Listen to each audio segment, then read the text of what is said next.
how to drive manual.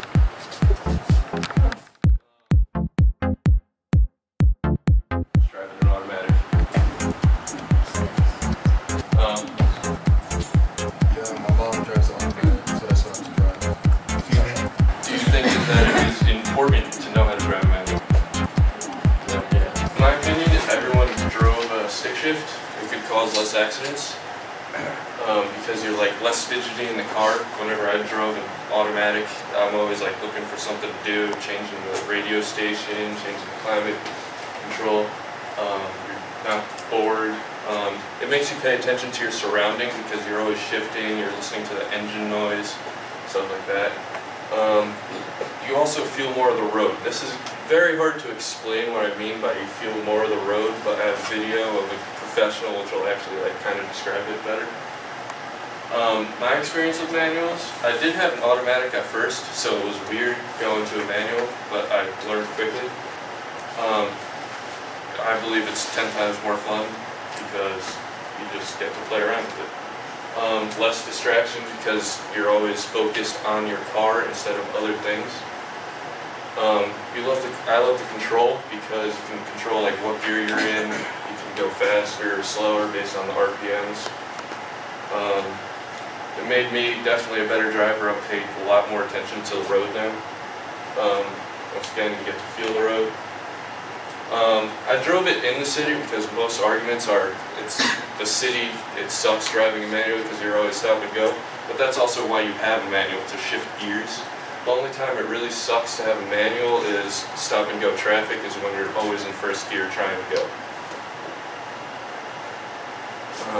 Driving manual could save you money. Starting by purchasing from the dealer, the dealership would give you a manual for about $1,000 cheaper than an automatic.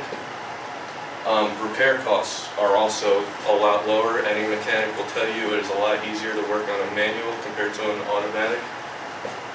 To maintain, you only need to change your trans fluid once every 100,000 miles, which is substantial compared to an automatic. Fuel, you also get a lot better fuel economy. And racers choose it for a reason besides performance, because you can always tweak it, get better fuel economy, get better performance. It's a lot cheaper because they can bust a gear or anything, but they could also put one in for like $200 compared to an automatic, which would be double the price. Performance aspects, you're not getting the most out of your car because you will be going slower than an automatic because of the gears. Automatics shift too early, usually. There's also no delay when you shift to a manual because you're in control. The weight is also substantially lower. You can control it for speed or economy, so basically if you want to have fun, you can just keep the RPMs up to be a little more zippier, but economy, you can keep it down at 2,000 RPMs and have like 40 miles to gallon. Automatics also hunt.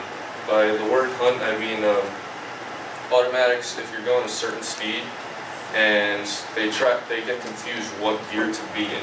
So they'll keep changing gears from low to high because it's based off of the speed. This is my video. This video is more for what I mean by feeling the road compared to an automatic. Started with one of our world famous. The Cayman is one of the most perfectly balanced, addictively tactile cars in the world. Heavy control from the steering to the gear change offers tingling feedback. The only better way to feel the road will be to rub your face on it. So sure, swapping this stick for some buttons from a child's Game Boy won't make it better and faster. It'll make it artificial and slow. First, some reacquaintance with a manual car.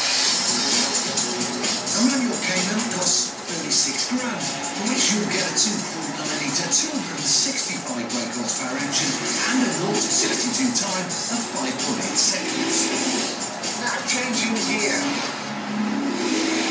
It's part of the pleasure of driving the car. It's one of the ways you interact with it. You can make a difference to the balance, the feel. That's a nice thing to do. This is a proper driver's car. It's so beautifully weighted, balanced. It's got tons of grip. try and find out what's the best. So, start the clock. Slow down on the brakes in. Such composure is Porsche. The gear change is beautiful. The shift is smooth, silky, but with a good positive drop. Just sliding. With me swapping cars manually, the Cayman finishes in 42.7 seconds. Time to check out this newfangled PDK gearbox. So, the Porsche PDK. What it basically is a double clutch gearbox. The next gear in line is already pre-selected. So if you're in second gear and you're looking for third, it's already engaged and the clutch just clicks across. The PDK gearbox adds nearly 2 grams to the Cayman's price and 30 kilograms to its weight. But Porsche claim it's a tenth of a second quicker to 62 than the manual. The downside is you're not really in control. You know, the gearbox will only go down when it wants to. And Porsche, in their wisdom, have decided to not have flappy paddles, which, you know, I know how to work. You pull the right hand to go up, you pull the left hand to go down. What they've done is they put buttons on the steering wheel, and they've got around the wrong way. So you actually push to go up a gear, and you pull to go down a gear. Well, I keep making mistakes, and it's a bit infuriating. I could use the manual gearbox, of course.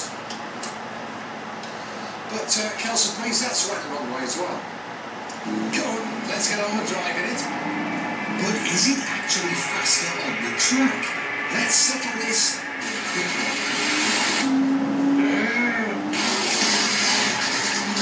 Think about it. Pull to go down. Push to go up. Man! I don't like it. At the first checkpoint, the PDK is trailing by 2/10 of a second. At the second checkpoint, it's slipped back to 3/10. We're going to stop. Let me get back in the manual. The PDK finishes in a time of 43.2 seconds. That's half a second slower. So that was my video, basically showing how he was raging, how we can't control the gearbox because of what gear it was, even though it was a semi-automatic.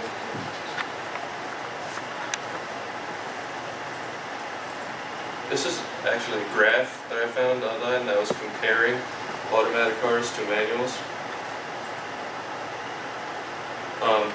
As you can see by the prices, these two are a little bit different, but most cars are cheaper in manual than otherwise. They're also more fuel efficient.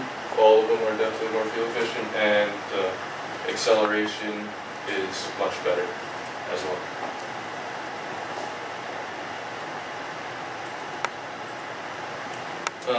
So for a conclusion, driving stick shift could cause less accidents by the advantage, because you're less fidgety, always paying attention to your car, paying attention to your the road, might not keep you bored.